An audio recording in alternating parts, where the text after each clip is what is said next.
Bonjour mesdames et messieurs, bienvenue dans ce flash d'information. 44 femmes rurales et urbaines, actrices de développement en matière d'autonomisation de la femme ont été choisies par la Commission nationale des droits de l'homme. Elles ont été célébrées récemment dans le cadre de ce mois de mars, mois consacré à la femme. Une occasion pour la CNDHCI de célébrer le mérite et les initiatives de ces associations féminines de promotion de la femme. Les précisions de Franck Quadio dans le 13h. Je vous amène maintenant dans l'Agné-Bitsiassa où la valorisation des déchets était hier à l'ordre du jour. La valorisation des déchets et les opportunités d'emploi des jeunes. Voilà le thème de la journée dite libérale à l'initiative du Forum des libéraux de Côte d'Ivoire qui prône le libéralisme, l'initiative privée et l'entrepreneuriat. Il s'est agi pour l'instant de sensibiliser la jeunesse sur les avantages de la transformation des déchets et les opportunités d'emploi dans la filière. Moussa Konaté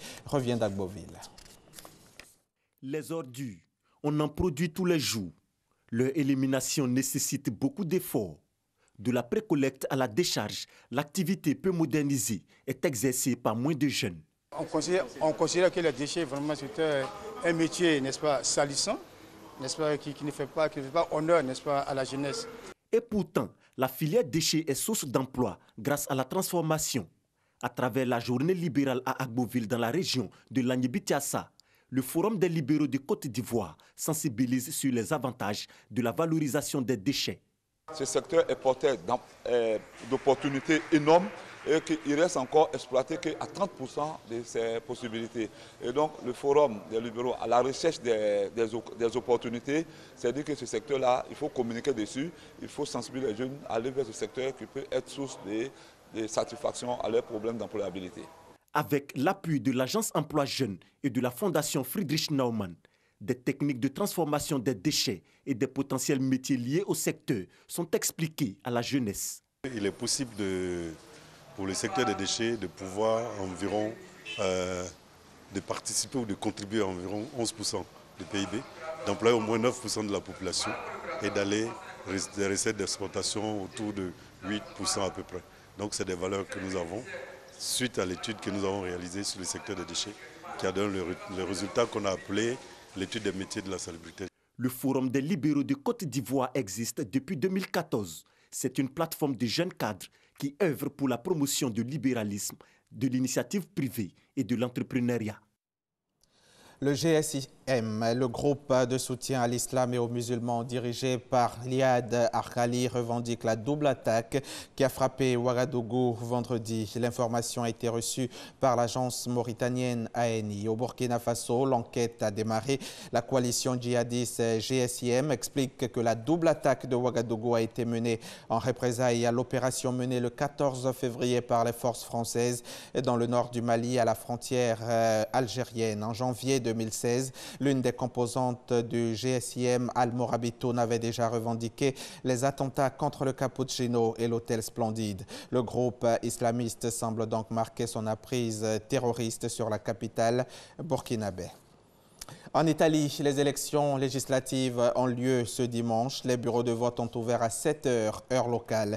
Quelques 46 millions d'électeurs sont appelés aux urnes après une campagne particulièrement musclée. Les derniers sondages disponibles placent en tête une coalition hétéroclite de la droite et de l'extrême droite qui réunit le parti Forza Italia de l'ancien Premier ministre Silvio Berlusconi. Les bureaux ferment à 23 heures, mais aucun résultat fiable ne sera disponible avant lundi ou mardi en raison de la complexité du nouveau système de scrutin. Les membres du Parti social-démocrate allemand ont approuvé à 66% une nouvelle coalition avec Angela Merkel, levant le dernier obstacle à la formation d'un gouvernement 5 mois après les législatives.